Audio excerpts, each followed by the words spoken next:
Ouais, Sébastien, merci d'avoir organisé tout ça aussi. Et puis je tenais aussi à remercier mon éditeur de nous avoir accompagnés, Julien Gonzalez, d'être présent. Oui, alors c'est toute une aventure, faire un livre d'art. Je m'y étais essayé il y a une dizaine d'années avec un premier livre que j'avais financé à compte d'auteur avec la vente d'une de mes œuvres. Parce que je ne connaissais pas le milieu de l'édition, c'était vraiment pour moi quelque chose de très nébuleux.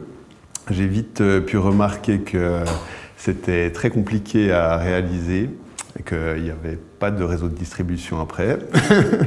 Et puis bon, ce livre m'a quand même servi de plaquette pour différentes expositions que j'ai eues par la suite.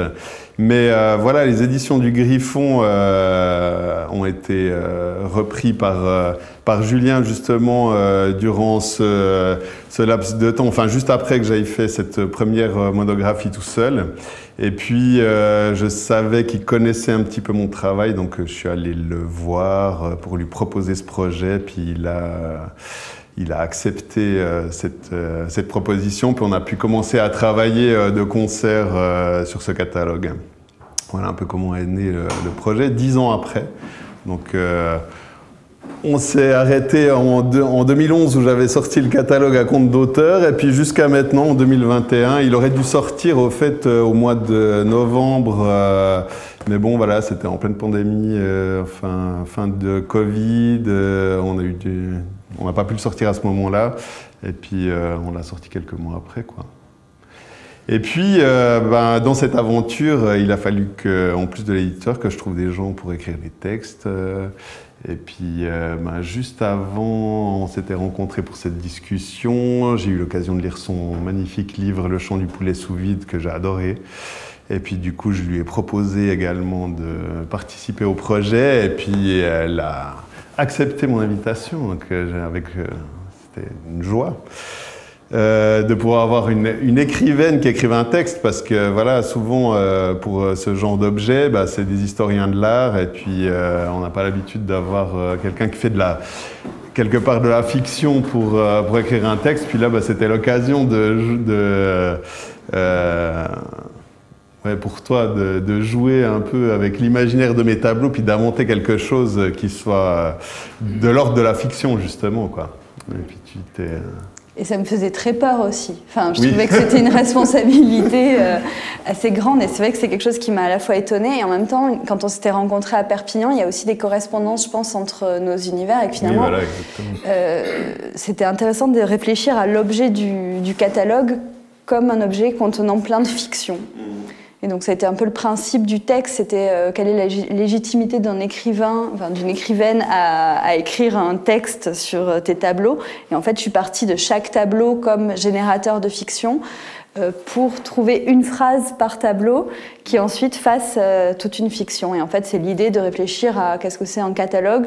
C'est à la fois un recueil de plusieurs œuvres, et en même temps ça raconte aussi ton histoire sur 10 ans, ton évolution de ta peinture, surtout que tu travailles beaucoup en série. Du coup, c'était un petit peu la réflexion que j'ai eue en écrivant cette fiction. Et justement, le principe de ton catalogue, c'était comment tu l'as organisé, comment vous l'avez organisé. Oui, alors effectivement, vu qu'ils doivent me servir aussi pour mon travail, on l'a vu de manière un peu chronologique pour que ça soit agréable pour quelqu'un qui découvre mon travail de voir aussi une certaine évolution. Puis vu que je travaille principalement avec des séries, on a fait le choix, le parti pris de présenter les séries les unes un peu après les autres, quoi. Donc du coup, c'est vrai que ton texte il vient un peu entrecouper tout ça. On a inséré des tableaux un peu plus anciens aussi parce qu'ils apparaissent dans ton texte, donc je trouvais que c'était bien de faire les clins d'œil.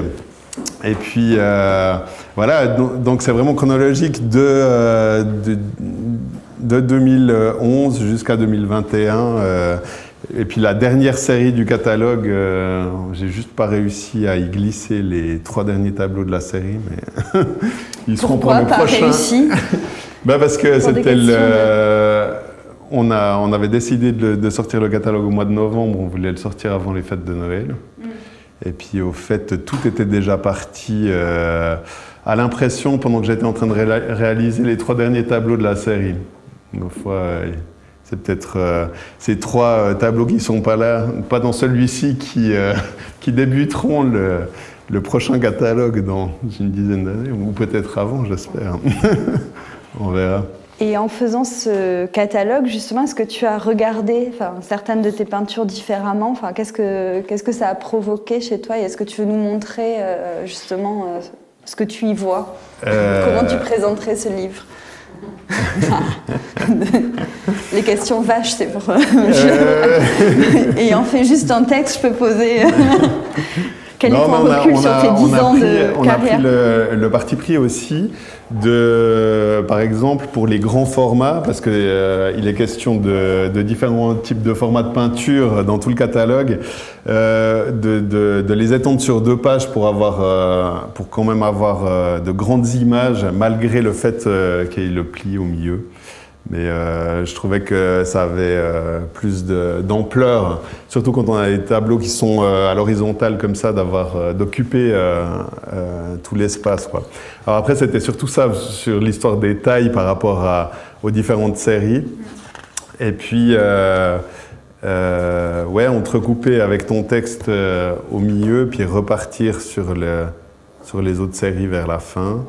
Et puis on a pris le parti aussi, alors ça c'est l'histoire du graphisme, j'ai travaillé avec un ami graphiste, vu qu'on avait affaire à une écrivaine, on a décidé de réaliser une sorte de petit livre, enfin comme une sorte de livret avec cette idée du livre au milieu du livre d'art, mais qui serait un livre littéraire avec ton nom, le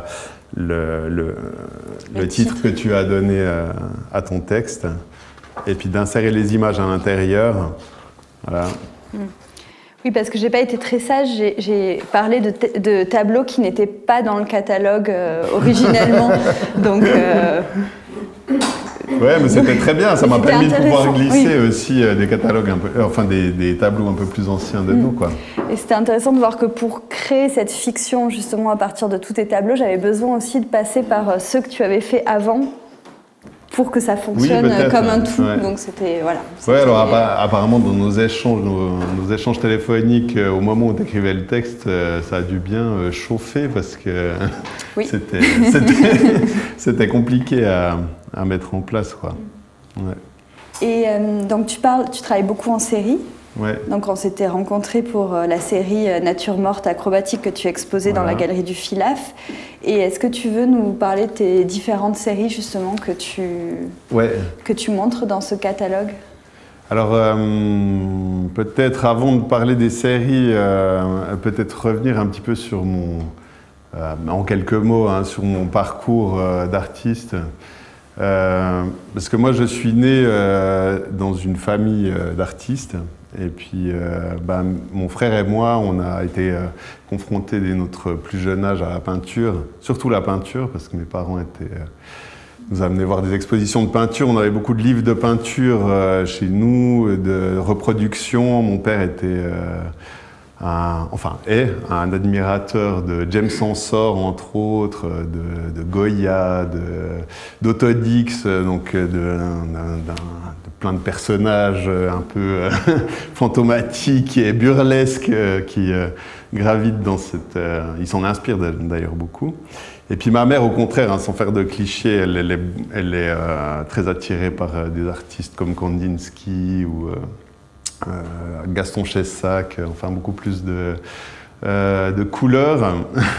Mais quelque part, mon arrivée dans l'art, elle s'est faite à l'adolescence quand j'étais à l'école d'art, par l'intermédiaire de l'art contemporain plus que par celui de la peinture. C'est vraiment une exposition de Bruce Nauman, je crois, à Zurich, qui m'avait vraiment créé une sorte d'étincelle là.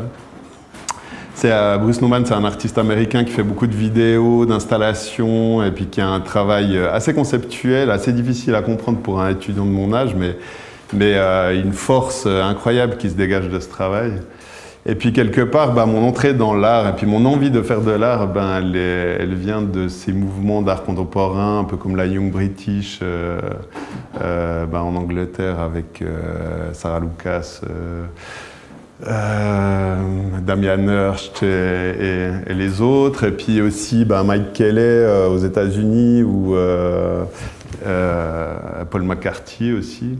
Puis en Suisse, on a aussi tout un mouvement d'art contemporain génial avec des artistes comme Roman Signer ou bien comme Fischli et Weiss, Urs Fischer. Enfin, j'étais vraiment passionné. J'ai découvert tous ces artistes aussi à la Biennale de Venise, dans des expositions en Suisse, à Paris ou ailleurs. Je voyageais beaucoup pour... Et puis, les premières expositions que j'ai faites dans les années 2000, quand j'ai commencé à exposer, ça a été des vidéos et des sculptures et de la photo. Je mélangeais un peu les trois médiums. Puis petit à petit, je me suis mis à faire de la peinture dans les années, peu après, 2004, je pense, 2005, ça a été mes premières peintures. Et puis, j'ai jamais lâché vraiment l'art contemporain.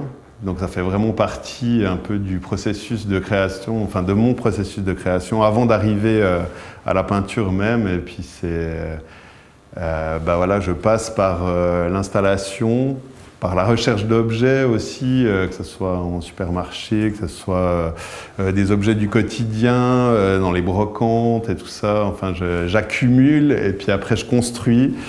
Puis ces constructions, une fois qu'elles sont faites, je les prends en photo et puis c'est à partir de la photo que je réalise les tableaux. Toujours? Voilà, ouais, depuis que j'ai commencé à faire de la peinture, au fait. Et ça, tu dirais que c'est hérité? Parce que je ne savais pas que tu travaillais plutôt ces médiums avant la peinture. Ouais. Je pensais que tu avais toujours que tu avais commencé déjà par la peinture. Ouais. Donc c'est intéressant. Mais ça vient de là, tu crois? Le fait que tu aies... tu dis que tu as envie d'intégrer ces médiums à la peinture, ça t'est venu tout de suite? Ah oui, je pense que quelque part, j'avais pas les épaules pour réaliser des œuvres d'art contemporain. C'est très compliqué quand même. Il faut créer des projets en texte et puis trouver le moyen avec les institutions, les galeries, de faire préfinancer ces choses. C'est relativement compliqué et puis il y a une économie de moyens avec la peinture qui est géniale. On peut réaliser une œuvre avec un bout de tissu, un peu de peinture. Et puis c'est un travail qui est beaucoup plus solitaire aussi, dans le sens où finalement... Quand j'ai commencé à faire de la vidéo, je faisais appel à des informaticiens pour les différents programmes, à des gens qui travaillaient le son. Enfin, c'était aussi plus collaboratif et puis ça me correspondait peut-être moins en tant qu'individu. J'ai vraiment beaucoup plus de plaisir avec ce médium de la peinture que... Mais ce qui me passionne toujours, c'est l'art contemporain. Et aussi la peinture, vu que je suis né un peu là-dedans. Donc ça me permet aussi de faire des ponts entre les deux. Je m'inspire autant d'œuvres peintes que d'installations, d'artistes contemporains, quoi. Et puis, pour parler de cette fameuse série des natures mortes acrobatiques, c'est justement l'exemple type où ce qui m'a beaucoup inspiré dans mes différentes déambulations dans les musées, c'est ces natures mortes magnifiques, flamandes, hyper bien réalisées techniquement, avec tous ces objets. Et puis j'avais envie d'y ajouter une touche peut-être contemporaine ou très... différentes. Et puis je me suis inspiré des artistes Fischli et Weiss, d'une de leurs séries justement qu'ils ont appelé Équilibre, où eux ils utilisent tous des objets du quotidien qui mettent en équilibre et puis qui prennent en photo par la suite. Et puis là j'ai fait la même chose mais avec des objets que j'avais pu retrouver dans ces différentes natures mortes que j'ai pu... les natures mortes anciennes. Puis du coup, ça crée une sorte de... des objets, des peintures assez particulières, on va dire. Alors, c'est quoi particulier? Tu définirais parce qu'on n'a pas l'habitude. Elles font vraiment référence techniquement à ces peintures très anciennes. Donc on a vraiment cette esthétique-là qui est mise en avant. Mais quand on s'approche, tout d'un coup, tout est... en équilibre dans l'espace. Voilà, là, par exemple, il y a une série avec des plus petits tableaux, mais j'ai repris l'idée du citron qu'on voit beaucoup dans ces natures mortes.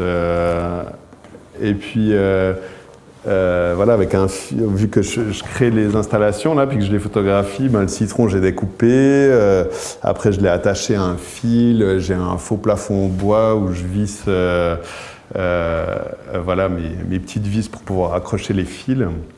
Ensuite, avec mon pistolet à colle, je viens fixer l'élément en bas pour pas qu'il bouge. Voilà, enfin, c'est toute une mise en scène. Et puis pour le citron, là, c'était encore relativement facile, mais pour certaines d'entre elles, comme... Tu révèles tes trucs. Oui, voilà, exactement. Comme celle-ci, qui est un sorte de diptyque. Oui. Qui grouille d'éléments. Voilà. Alors là, c'était très laborieux à faire au niveau de la composition et puis de l'installation, quoi. Et puis en plus, voilà, je travaille avec des produits frais, là, genre homard, crevettes et tout ça. Puis des fois, ça me prend 2 jours à bien réaliser les photos. Des fois, il y a des odeurs assez épouvantables dans mon atelier. J'imagine. Puis tu joues aussi avec le concept, et ça c'est quelque chose qui se retrouve dans beaucoup de tes tableaux de nature morte, justement, qui reprennent vie et d'être à la fois dans des objets contemporains et jouer avec ce côté nature morte. Qu'est-ce que c'est, enfin, voilà, même les vanités. Est-ce que tu veux nous parler de ça? Ouais, là, je suis dessus, exactement. C'est inspiré par les bouquets de fleurs qu'on voit beaucoup aussi dans la nature, dans les natures mortes classiques du 15e, 17e hollandaise. D'ailleurs, celle-ci avec le crâne, là, je m'étais inspiré d'une œuvre existante. Et puis là, en l'occurrence, c'était de m'inspirer de ces compositions et de réaliser les compositions qu'avec des fleurs en plastique. Et puis vu que ces vanités, elles grouillent d'insectes, elles annoncent aussi la finitude des choses, j'y ai aussi ajouté des insectes, mais aussi en plastique. Donc du coup, j'ai commandé des insectes dans un magasin de jouets, là. Et puis, ça reste relativement subtil parce qu'à premier abord, on ne voit pas trop que les fleurs sont en plastique, mais quand on s'approche du tableau, on le voit par les jointures et puis par les tiges. On voit que les insectes sont beaucoup trop colorés pour en être des vrais. Puis en fait, voilà, un peu conceptuellement, c'était le fait de réaliser des vanités éternelles, qu'elles ne dépériront jamais. Voilà. C'est toujours un peu des idées comme ça qui me viennent, puis après je démarre sur les séries. Là, c'est tout simple, hein, c'était des ballons accrochés dans les arbres, j'en ai fait 4, de couleurs différentes. Puis après, à chaque fois, je suis allé chercher dans la nature les fruits qui correspondaient à la couleur du ballon. Et puis, je prenais mes photos, je recadrais ensuite sur Photoshop les photos que j'avais faites pour y mettre le rond au centre, puis en faire presque une œuvre abstraite où le rond est au centre et puis c'est le rond dans le carré, au fait. Parce que les formats sont à chaque fois carrés. Et puis à chaque fois, on a le rappel des couleurs du ballon et des fruits qui se mélangent. Puis il y a aussi voilà, le côté plastique par opposition à la nature. Puis ça rappelle aussi un peu, comment dire, quand les enfants signalent leur anniversaire, souvent ils accrochent des ballons sur l'arbuste du coin de la maison pour dire que c'est là. Enfin voilà. Et en même temps, c'est le fruit qui gagne, parce que c'est celui qui est quand même dominant dans l'image. Ouais. C'est le plastique qui gagne. Moi, c'est ce que j'y voyais. Ouais. Voilà. De quelle autre série je pourrais vous parler? Peut-être de la dernière. Ce sont des œuvres éminemment surréalistes. On sent quelques inspirations. Oui, voilà, exactement. Non, alors, elles sont clairement inspirées d'un artiste que j'aime beaucoup qui s'appelle Yves Tanguy, que tout le monde, que vous connaissez tous sûrement. Et puis, bah voilà, contrairement à un surréaliste qui va chercher ses images dans son subconscient, dans ses rêves pour réaliser son œuvre, là, j'ai déambulé dans les supermarchés pour essayer de trouver des aliments qui me faisaient penser à des choses surréalistes, c'est-à-dire bah voilà, les bonbons, tout ce qui pouvait m'évoquer un peu des formes abstraites, je les ai achetées. J'ai créé des sortes de compositions comme ça sur une grande plaque en verre sous lequel j'ai glissé des tissus de couleurs pour pouvoir avoir un peu les reflets des différents éléments. Et puis après, je me suis clairement inspiré des tableaux d'Yves Tanguy pour les compositions. Mais alors, du coup, on n'a plus rien de surréaliste. Quelque part, tout est très réel, mais c'est juste la disposition des choses et la manière dont j'ai créé le décor qui donne cette impression très surréaliste, quoi. Alors là bah, justement, c'est celle où il en manque 3, mais on a à chaque fois un peu comme... Alors chez Yves Tanguy, on n'a pas trop les lignes d'horizon comme ça, parce que lui, c'est vraiment les ciels qui reprennent derrière. Mais moi, j'ai pris ce parti pris pour essayer d'avoir une sorte de perspective assez grande avec les tout petits éléments qui sont au fond et puis ceux qui sont en premier plan pour vraiment créer de l'espace, quoi. Voilà, dernier petit... Et les 3 qui manquent, ce sont aussi sur le même format que le dernier? Ouais, alors c'est aussi des plus petits formats. On a ces 2 là qui sont des grands formats, et puis les autres. C'est que les tableaux d'Yves Tanguy, au fait, sont minuscules. Ils sont pas très grands, quoi. J'ai commencé par faire un immense. Après, j'ai réalisé les formats. Là, j'étais là, ah ouais. Non, mais enfin, bref. J'ai aussi cette série là qui est plus colorée, mais qui peut peut-être être aussi un peu... je l'ai appelé Carnage parce que quelque part tout est dispersé un peu de manière, comment dire, un peu brutale comme ça. Carnagearesque. Ouais, voilà. Carnage. Alors là, ce sont des glaces en bâton fondues que j'ai positionnées sur une grande plaque au sol, que j'ai photographiée depuis en haut. Puis après, je l'ai fait déborder du cadre. On a vraiment l'impression que ça peut s'étendre. Ça, c'est des assez grands tableaux. J'en ai fait 3. Il y en a un autre avec des pâtisseries là, que j'ai écrasé au sol. Donc du coup, on a aussi... ça, c'est un grand tableau. Il fait 2 mètres sur 150. Donc les gâteaux sont énormes. Ça donne un tableau un peu pop art comme ça. On a ce côté vraiment un peu écœurant, de différentes textures mélangées, ce côté sucré. Et puis un autre celui-ci, je l'ai réalisé avec le ketchup, la moutarde et la mayonnaise. Les 3 qu'on trouve régulièrement dans les différentes cantines fast-food ou autres. Voilà, avec le même procédé, donc grande plaque blanche et puis les aliments dispersés. Par terre, enfin, mais je m'y suis repris quand même à plusieurs fois, hein. Ça n'a pas été évident pour trouver quelque chose d'harmonieux, tu vois, quelque chose qui soit plus ou moins cohérent, qui soit plus ou moins esthétique. Je voulais pas que ça soit trop... Voilà. Et tu fais l'essai directement avec l'installation, ou tu as déjà ton idée de composition avant, quand tu disperses les éléments? Non, justement, alors c'est vraiment sur le moment que j'essaye de créer la composition. Ouais. Avec les glaces fondues, là, ça a été compliqué parce qu'il y avait des glaces qui fondaient plus vite que d'autres. Et puis, alors à la fin, j'ai pris un fun et puis j'y suis allé par endroits comme ça pour... Et puis après, avec le fun, j'ai aussi réussi à amener un peu toutes ces différentes mélanges de matière entre la glace framboise et vanille qui se mélangent. J'ai brisé quelques glaces en bâton comme ça pour avoir cet effet de brisure. Mais quelque part, c'est très... quand on les voit en vrai, ça reste assez... en tout cas, celui-ci et le ketchup mayonnaise, ça reste presque des tableaux un peu abstraits à premier abord.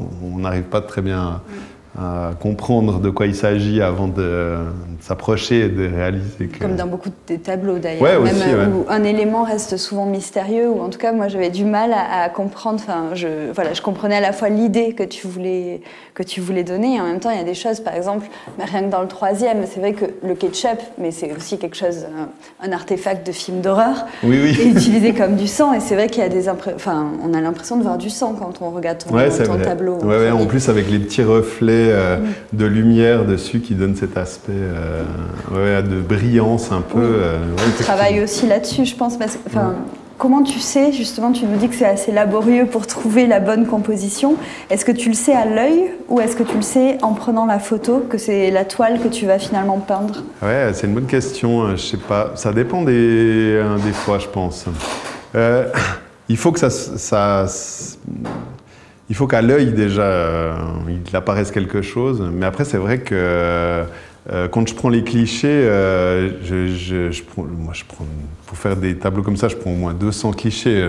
J'en prends énormément, quoi. Puis à chaque fois, je fais des allers-retours pour les mettre sur mon ordinateur pour voir ce que ça donne sur l'écran, pour me rendre compte parce que des fois, sur le petit écran, c'est plus compliqué. Non, c'est assez compliqué d'avoir les deux, au fait. Parce qu'à première vue, souvent, ça donne bien, puis en photo, ça donne rien du tout, quoi. Donc, oui, c'est assez compliqué, assez laborieux à faire. Mais tu travailles déjà avec le format en tête de ta peinture? Ça dépend, non. Ça dépend. Non, je délimite le format par rapport à la photo de base. D'accord. Ouais, effectivement. Et puis, sur ces tableaux-là, j'ai joué avec des échelles un peu plus grandes, un peu comme avec les tableaux d'Yves Tanguy, mais dans beaucoup de mes formats, c'est presque à l'échelle. Les objets sont presque à l'échelle 1. Ouais, j'essaye. Ça ajoute encore un côté un peu réaliste. Mais j'aime bien créer ce trouble entre le fait qu'on ne sache pas trop si c'est une photo ou une peinture, qu'on ne sache pas trop si c'est une photo d'une installation ou une peinture. Enfin, à chaque fois, il y a... Puis les mettre à l'échelle, en plus, ça crée encore plus de trouble. Par exemple, sur Crânerie, oui, voilà. C'était à l'échelle? Oui, les deux sont... Non, il est un peu plus grand, ouais. Il est un peu plus grand qu'à l'échelle, ouais. Ouais, c'est deux tableaux qui parlent de la mort. Oui, je trouvais que ça a fonctionné bien avec les séries que tu venais nous montrer, c'est ce que je recherchais. Ouais. Non, mais ils sont moins récents et en même temps on sent... un côté un peu dérision et cynisme sur cette vision du crâne qui nous fait quelque part très très peur. Là, on a aussi l'entonnoir en plastique dessus qui nous rappelle l'entonnoir des fous, qui est un symbole de folie. Et puis là, le côté très Mickey, Disney, avec juste le crâne du corbeau dessus. Et quand tu dis que tu prends 200 photos, donc tu sais pas quelle photo, enfin tu n'as pas la vision de comment... Enfin, est-ce que tu te dis celle-là c'est le cadre que j'utiliserai et finalement c'est juste en la voyant devant l'ordinateur que tu te dis c'est ça Ouais. Et puis souvent, ce qui est étonnant, c'est que quand la photo commence à me faire rigoler, c'est que j'approche de ce que j'ai. Non, mais c'est vrai, hein, c'est un truc qui me... Ouais, je me laisse surprendre, puis tout d'un coup, je me dis, ah ben là, il y a quelque chose, il y a un décalage qui est suffisamment grand pour que ça ne soit pas trop exagéré, mais qu'on sente quand même l'humour, parce que quelque part aussi dans mon travail, ce qui est important pour moi, c'est d'y mettre de l'humour, et je suis aussi... les artistes contemporains qui m'inspirent beaucoup sont des artistes justement qui jouent avec l'ironie, l'humour, l'absurde aussi. Et le décalage. Le décalage perpétuel, c'est ce qui se sent énormément chez toi et que je trouve très... et avec lequel j'ai joué dans le texte aussi. Oui, voilà, exactement. Beaucoup, c'est cette idée de toujours être à la fois dans quelque chose de très figuratif et en même temps qui laisse voir une autre réalité si on la regarde beaucoup plus près. Oui, voilà, exactement. Ouais. Ben, on en parlait avec Sébastien tout à l'heure de Fischli et Weiss, des deux artistes suisses, qui finalement s'emparent de sujets absurdes ou qui n'ont pas une grande signification, mais qui, avec un travail hyper méticuleux qu'ils mettent derrière, arrivent à créer une distance entre Enfin, tout d'un coup, il y a une sorte de valeur ajoutée à ce travail, puis ça rend l'objet d'autant plus absurde et d'autant plus drôle, quoi. Donc, oui, il y a un peu cette idée. Le travail c'est Pérec qui parlait d'infraordinaire, et c'est un terme que j'aime beaucoup. Il dit, voilà, il ne faut pas s'intéresser aux avions que quand ils s'écrasent. Ce qui est intéressant, c'est finalement la roue de l'avion, quelle est la bonne vis qu'on est. Essayer de faire revoir justement comment on peut voler avec une machine aussi absurde qu'un avion. C'est le travail de l'écrivain ou de l'artiste d'essayer de faire voir notre monde quotidien différemment. Je trouve que tu corresponds très bien à l'infraordinaire de Pérec, de comment tu rends intéressant un timbre, par exemple. Comment ça peut être un projet, un sujet, ou un ballon. Voilà, comment tu le fais voir finalement, et tu donnes du recul sur la société, voilà, sur ce dans quoi tu te trouves. Ouais, très bon livre. Mais je te passerai l'infraordinaire de Pérec. Et du coup, quand tu dis que ça te fait rire, c'est que tu l'avais pas anticipé forcément, ce décalage-là. En tout cas, tu te laisses toi-même surprendre par ta photo. Oui, alors je me laisse un peu surprendre par la photo, mais c'est vrai que l'idée de base, dans ma tête, elle est suffisamment claire. Je cherche ce jeu-là. Donc oui, c'est quand je réussis à l'obtenir de manière visuelle au premier regard comme ça, en tout cas pour moi.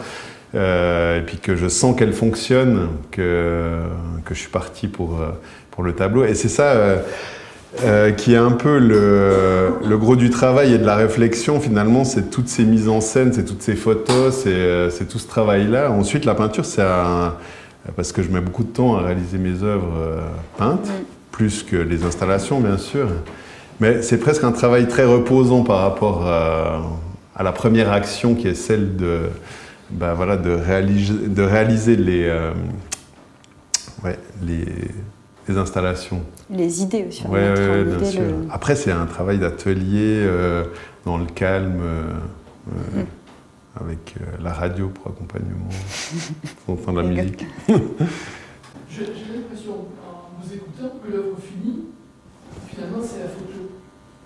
Ce que je veux dire par là, c'est que quand vous faites votre composition florale, qui semble parfaite, et que vous vous dites je dois rajouter un insecte, bon, mais on passe la main non pas au photographe mais au peintre, et puis le peintre après coup, il rajoute un insecte. Pourquoi faut-il que sur la photo il y ait également un insecte? Mais je fais une grosse distinction entre la photographie et puis la peinture. Pour moi, la photographie, c'est un moment, une image prise comme ça dans le temps, tandis que la peinture, par le labeur qu'elle demande à être réalisée, elle est plus dans la réalité. C'est une autre réalité finalement que la photographie, qui reste quelque chose de très réel. Mais je vais reposer la question. Ouais, alors. Quand la photo est faite. Oui. Qu'on vient, qu'on passe à la peinture. Oui. Si en peignant, on se rend compte qu'il manque un insecte. Ah, voilà, ouais. Est-ce qu'on refait une photo avec un insecte? Non, ça m'est déjà arrivé. Non, alors ça m'est déjà arrivé, oui. Non, mais alors là, je rajoute l'insecte simplement. Oui, des fois, je combine un peu comme ça. Je reprends une photo d'un insecte, voilà, dans à peu près le même contexte, et puis après, je la repeins là où il est censé manquer, quoi. Mais est-ce que tu as des scrupules à trahir la photo quelque part? Merci.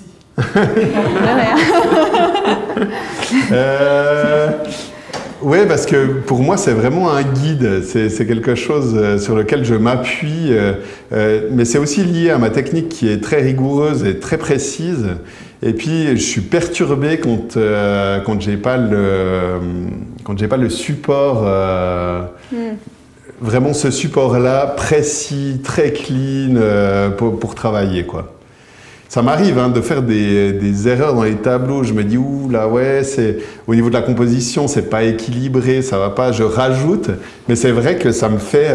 C'est bizarre comme démarche. Je préfère nettement être dans la situation où l'installation et le modèle est vraiment bien réalisé, quoi. Ouais.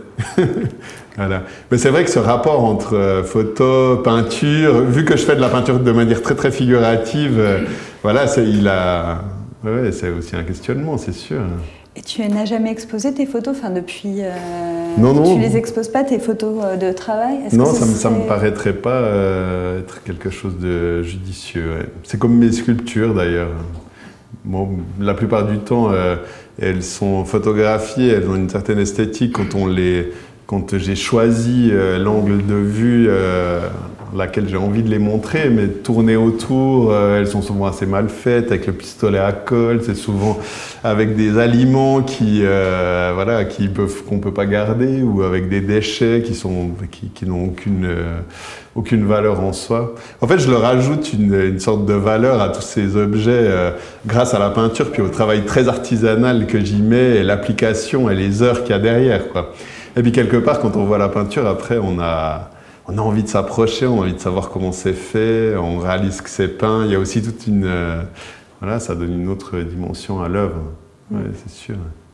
Moi, j'aurais aimé que tu nous parles d'un tableau. Je pense que vous avez quelque chose en commun. Donc, vous parliez d'humour tout à l'heure. Dans l'œuvre de Lucie aussi et dans la tienne, il y a certains aspects qui peuvent faire penser à de l'humour. Moi, j'avais un mot qui me venait, c'est le mot provocation, qui est un petit peu différent. C'est-à-dire que quand tu fais ce genre de choses, par exemple, je montre à tout le monde, qui est quand même à la fois extrêmement référencé dans l'histoire de l'art, qui aborde des thèmes qui sont de l'ordre du sacré, ici la reproduction, la nature, la mort. Je pense qu'il y a des époques de l'histoire de l'humanité où tu aurais fini en prison. Et c'est mon préféré alors aussi.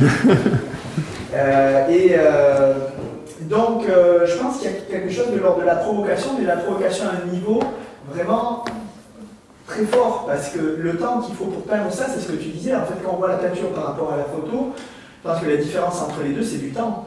Et c'est toi, et c'est la technique, et c'est un investissement. C'est-à-dire que ce qu'on voit, c'est ta main pendant des heures et des heures et des milliers d'heures. Et on se représente tous très bien. Toi, malheureusement, tu es trop modeste pour le faire comprendre, mais on imagine très bien le niveau de peinture que tu as et l'intensité technique et l'application et l'acharnement qu'il faut pour faire ça.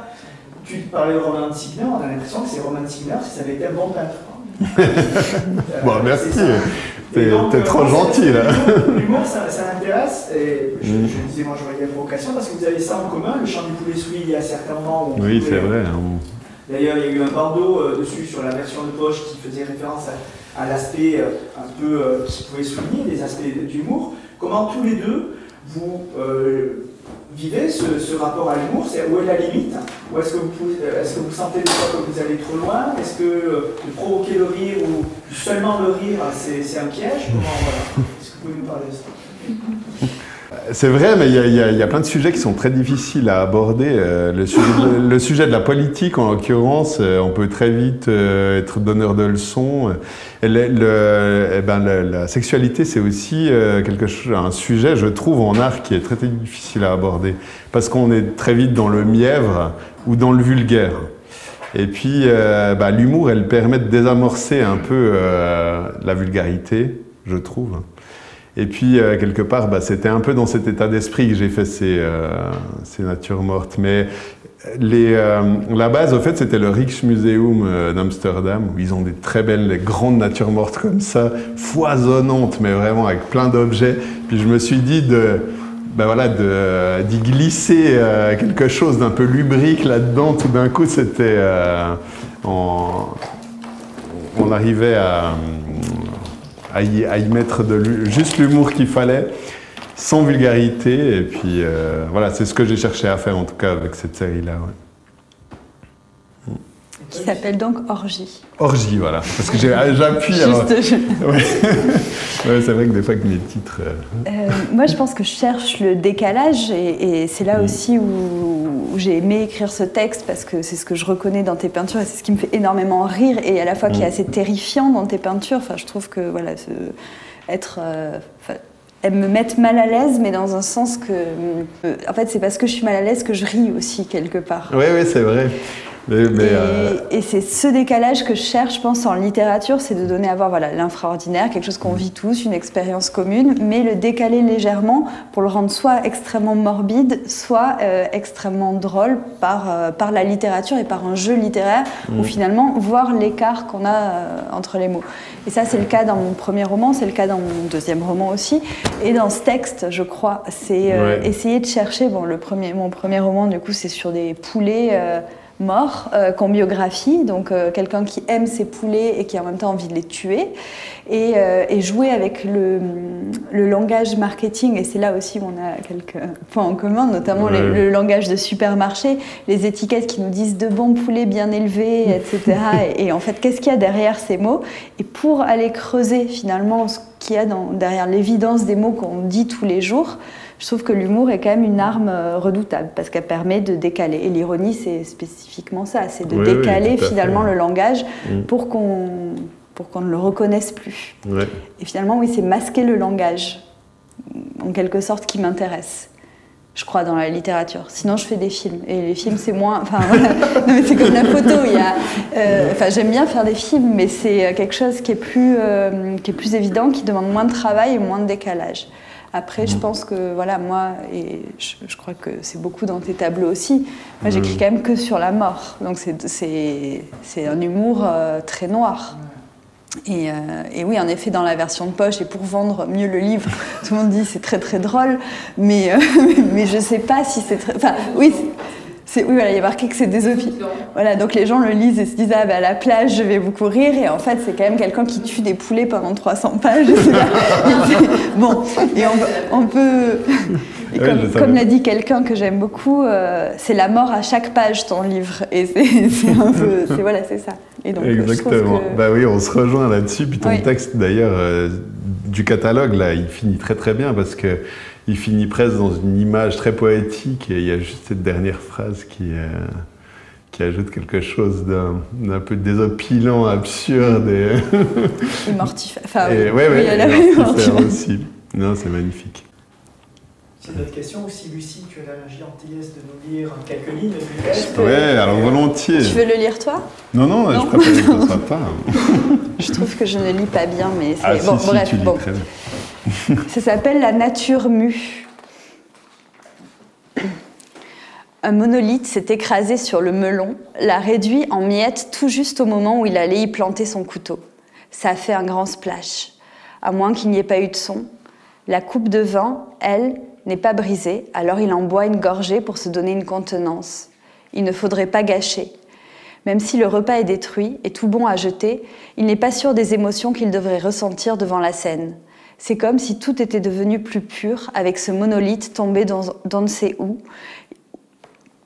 qui vient casser le fil de sa journée. On dirait un spectacle, il n'en a pas vu depuis si longtemps, alors il est tenté d'applaudir, de commenter, très puissant le roc anguleux qui se plante en flèche dans l'objet de mon appétit. Il ne se demande pas comment c'est possible que le monolithe soit arrivé là, au beau milieu de la cuisine. Il cligne des yeux. Il pourrait rire, bien sûr, mais il ressent plutôt une émotion en 3 dimensions, en 3 temps aussi. Stupéfaction, rire, admiration. Il se dit, on ne va pas y passer la journée. Le monolithe est tombé, le repas est gâché, voilà.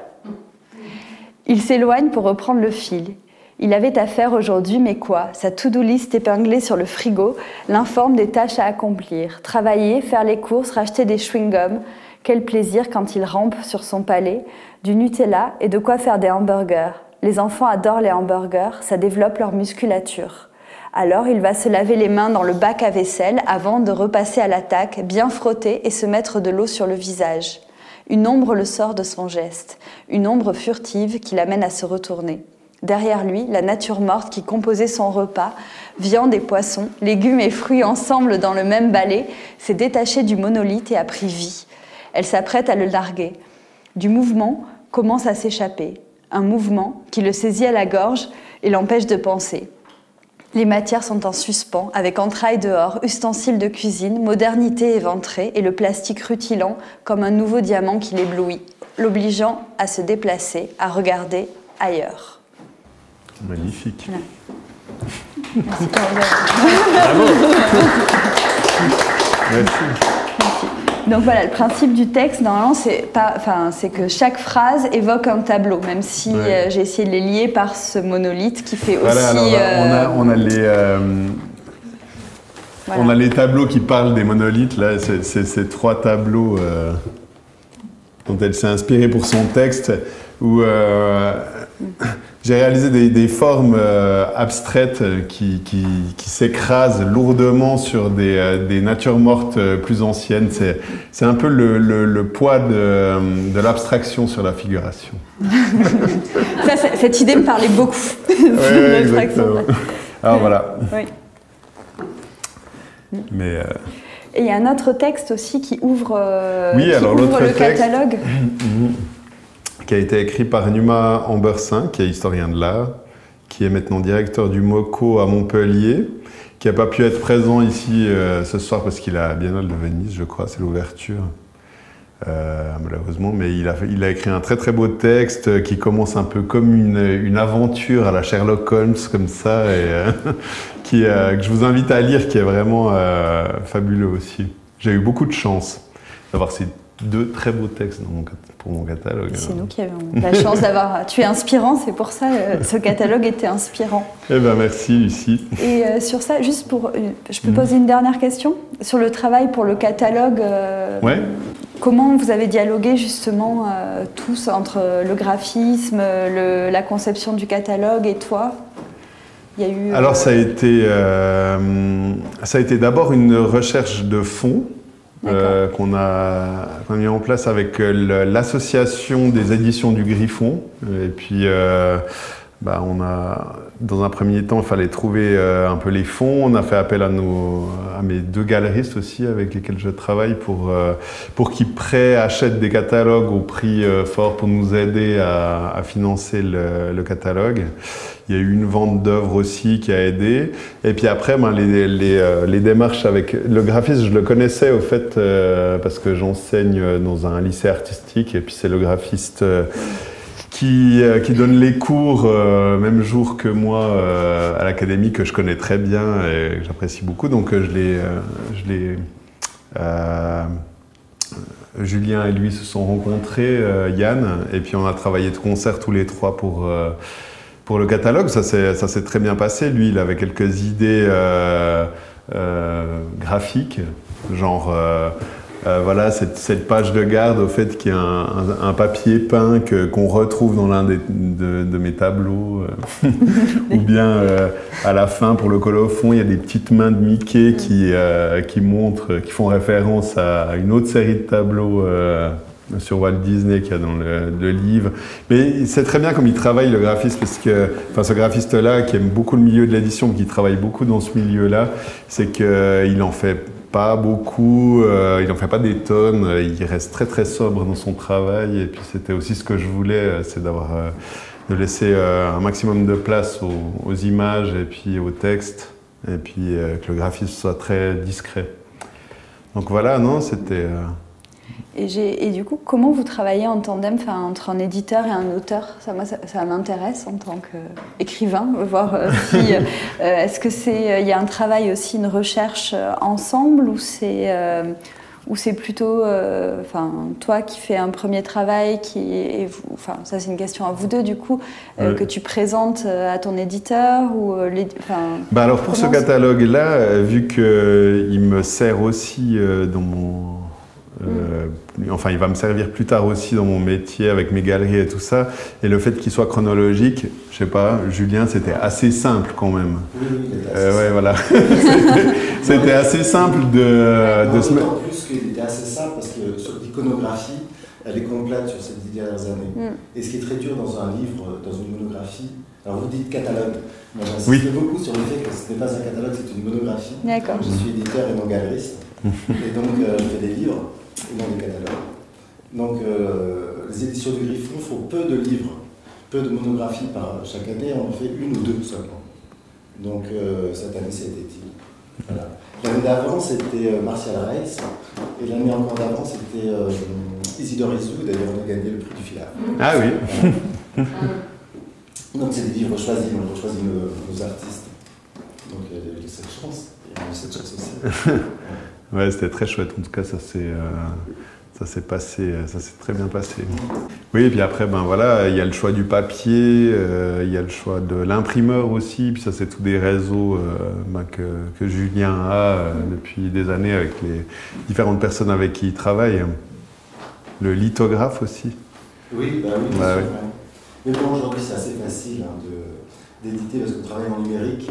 Et surtout pour des artistes très jeunes, on a des photos de très bonne qualité. Donc on n'a pas un gros travail de retouche photo à faire. Ouais, je me charge de faire photographier mes tableaux par un photographe professionnel. À chaque fois que je finis une série ou quelques tableaux, je l'appelle, il vient avec tout son matériel à l'atelier, on fait vraiment des très très bonnes prises de vue et puis du coup, ben voilà, la qualité des images s'en ressent après. Mais je pense que c'est important aussi vu que je travaille les peintures de manière très réaliste, j'ai envie qu'on sente aussi le côté peinture derrière et si on n'a pas de bonnes photos, voilà, c'est aussi plus difficile, quoi. Oui, c'est sûr. Ouais. Voilà. Bon, ben merci. Merci à vous, merci d'être venu.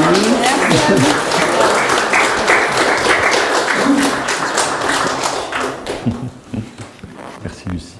Merci. Merci.